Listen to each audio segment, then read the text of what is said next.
everybody and welcome back to my channel. Today I'm doing a June reading wrap up. I read 5 books and 1 novella, which is my worst reading month in a very long time. I was just a busy person this month and I kind of was in a slump too. Everything I was reading I kind of wanted to put back down and I wasn't loving a lot of things. So that's why it was kind of a slower reading month, but I think it's kind of good for me to reset. I do have a lot of interesting things to talk about in this video. If you're new here, hi, my name is Shreya. I make book videos and I would love it if you could hit the thumbs up button and subscribe. Okay, I actually lied to you in the clip before. I read 2 more books that I kind of forgot about. So I actually read 8 books, which is still my worst reading month in a while, but I just like blocked the first 2 out of my brain. So the first book that I will be talking about is Mistakes We Never Made by Hannah Brown. I've since returned that book to the library. I have an entire reading blog dedicated to it. You can click the link down below. I'll link it and you can go watch it to see my comprehensive thoughts. Overall, I love Hannah Brown to death. The book was just not it. The plot was lacking, the characters were lacking. It just wasn't a good book and I gave it 2 stars. Not gonna say anything more than that because I have an entire video dedicated to it that I will link down below. The other book I read in the beginning of the month was Expiration Date by Rebecca Shirley, I think is how you pronounce it. I really did enjoy this. I gave it 3.5 stars. The concept of this book is really interesting. Basically, the main character, before she enters a relationship or when she's into a relationship with a guy, she'll receive a slip of paper, and that slip of paper will tell her how long the relationship will last, and it's always right. If the relationship says it'll last 15 days, it'll last 15 days. If it said 2 years, it's 2 years. She's living her life, and she'd always lived her life based off of those slips of paper. So kind of a supernatural element, but I really did like it. I think my thing with this book is that it moved a little bit too fast, and that's why it didn't rate above a 3.5 for me. But if you want a cute, fun read, I really do like her writing. In 5 Years, that came out years ago, was like my favorite book of all time for a very long time. It was a good, fun read, but 3.5 stars.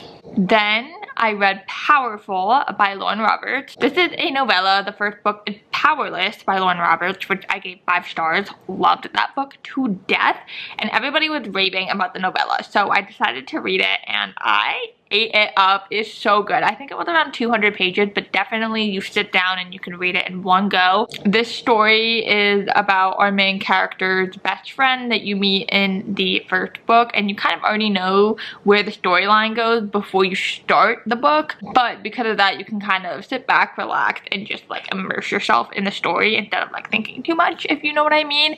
It was so good. I could have read an entire book about this and I wasn't expecting to be sobbing and crying at the end. I think the writing was really good. The author gave us exactly what we needed. If you are a fan of Powerless, I highly recommend this novella. It definitely adds to the lore, adds an important perspective, and I just love it. I think she should come out with more novellas in between the books because this one was really good. It was one of the best novellas that I have read that corresponded to a book series. I gave it 4 stars. If it was longer, maybe it would have been a perfect 5 for me, but it was a perfect novella, but it was just so short. I needed more. Okay, next I finally read Butcher and Blackbird. I had this on hold since January on my Libby app, and it finally just came available for me, and I was just like confused the entire time reading it. This book is about 2 serial killers falling in love, but like they're ethical serial killers because they only kill other serial killers, and every year they have a challenge on who can kill a certain serial killer, like find them and kill them first. It's very bizarre. It's very dark, it's very gross, it's very graphic, and it just really wasn't for me. I think if I was in a certain type of mood, I could have liked it better. I don't know. I know people love this book and eat it up, and I can totally tell why. It's definitely not what I was in the mood for because it was June, but because I had it on hold for so long, I was like, alright, I'm gonna put everything aside and read it right now. It just wasn't for me, and I don't think I'm gonna read the second one that came out. I have heard amazing things about it, but it's just not my vibe. It's supposed to be kind of comedic and funny, and I know my friends really did find it funny, but I would just like, I just feel gross reading this, so I gave it 3 stars because it wasn't a bad book, it just wasn't for me. Okay, next Next, we have A Tempest of Tea. I have heard great things about this one recently. I really did like my reading experience reading this book. It was very interesting and unique. I went into it not knowing like anything, and the best way I can describe this book is Six of Crows. It really gave me Six of Crows vibes. I think I like Six of Crows better. I like the Found Family in that better. But this one does have a paranormal element of vampires. This one follows a criminal mastermind, and there's a very clear quest that this cast of characters is going on. We kind of gather a bunch of unlikely characters that probably wouldn't do something together for this particular quest that they go on, and the whole book is just them deceiving each other and just going around to kind of reach this goal. And it was very interesting. I don't know if I'm gonna read the second one. I don't know when it comes out. I don't think it's out yet. I think if you love Six of Crows and you love unlikely characters coming together to achieve something and do something together, I think that you would like this book. Something about the writing style didn't really hit for me. It felt like I was thinking a little bit too much, and I did end up giving it 3 stars. I think I was expecting to like this one a little bit more than I did, but it just was a little boring and lagging at times. But overall, I did really like the found family aspect of this, and it was a pretty enjoyable read, just not my favorite. Oh my gosh, then we have the absolute worst book of this whole video. You thought it was gonna be Hannah Brown's book? No, it's not. It was, in fact, you're gonna be so shocked when I say this, the worst book of the month was Not in Love by Ali Hazelwood. I was so excited for this book. I put this on hold before it even came out, like months and months ago, and I was so excited when it was my turn to check it out from the library, and it was such a bad book. It was so bad. So this is another one of her STEM romances. She does have a disclaimer at the beginning of the book that it's a little bit more serious of a book, so I was very excited to delve deeper into what that means. This book is dual POV, which normally I would eat up, but the most irritating thing is that the girl's POV is in first person, but the guy's POV is in third person. So tell me how that works. It literally doesn't. It just irritated me to no end, and it just didn't flow the way that Ellie's books usually flows, because I do love her books. The guy in this book is such a simp, which usually I love, but it just made me so uncomfortable the entire time. There is a lot of spice in this book, but it just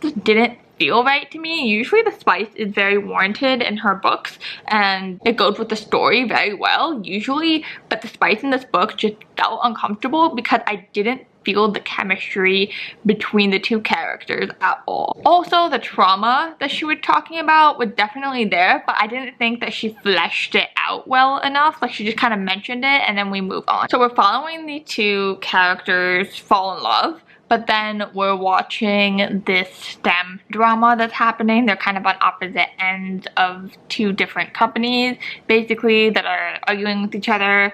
And it's just boring. It was just so boring. I was not here for it. And I just don't think that the characters were fleshed out enough. I don't think the plot was fleshed out enough. The POVs being in different styles irritated me to no end. And I've been telling all my friends not to read it, but then I've been like, actually, no, read it so that we can compare and contrast, because I want to know if I'm the only one that absolutely hated this book. It irritated me to no end, and yeah, I'm disappointed because I was expecting to love this. I saved the best for last. I have 2 more. So the first one is my book club book of the month. We read From Lukov with Love. This is my first Mariana Zapata book, and I need to read more, honestly, because I ate this one up. I will say that it's interesting because my friends didn't love this as much as I did, but I gave this one 4 stars. Very solid for me. This follows Jasmine and Ivan, and they are enemies to lovers, but the thing that I love about this book is that it really feels like they are true enemies. Like, they truly do not like each other, or the girl at least, because we just follow her POV, but she did not like him at all. She thinks that he is a know-it-all, a show-off. They're both really good ice skaters, but he has won far more championships,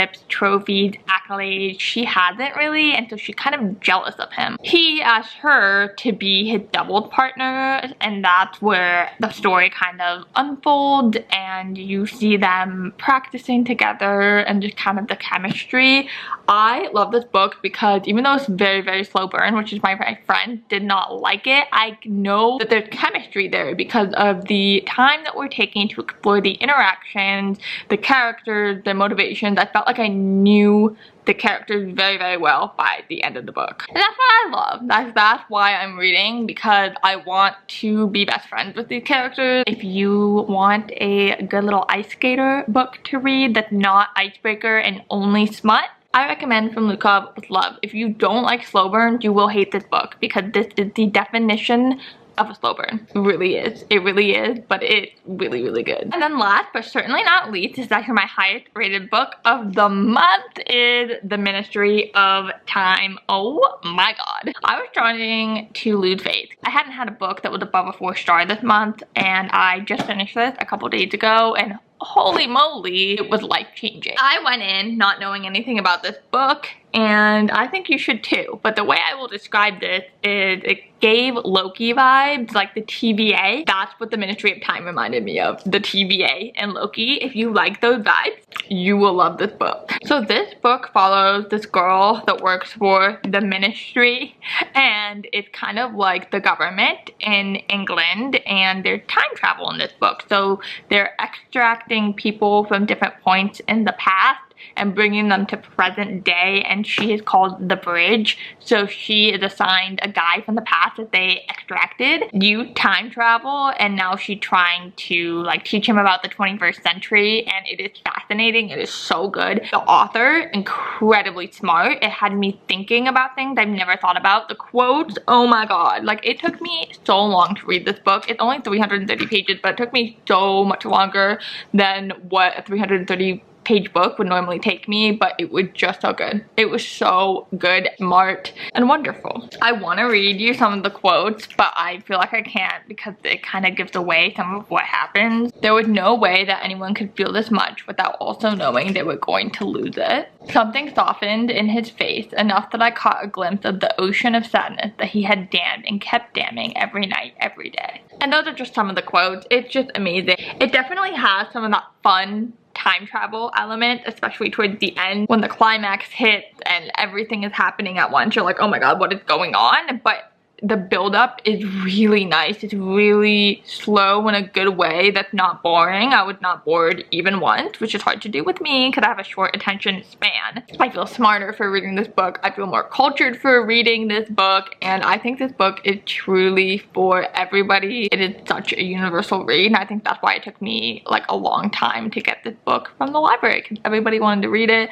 4.5 stars. The reason why it's not 5 stars is because it took a lot of brain power for me. I don't know what it is. I don't know if it's because I like graduated and I'm not doing school again that I'm like feeling dumber. It did take quite a bit of brain power for me to read this, but definitely worth it. The Ministry of Time is so freaking good. It's so good. Alright guys, so that is all of the books that I read in June. I hope you guys loved this video. Let me know what your favorite book was down below. I'll see you next time. Bye.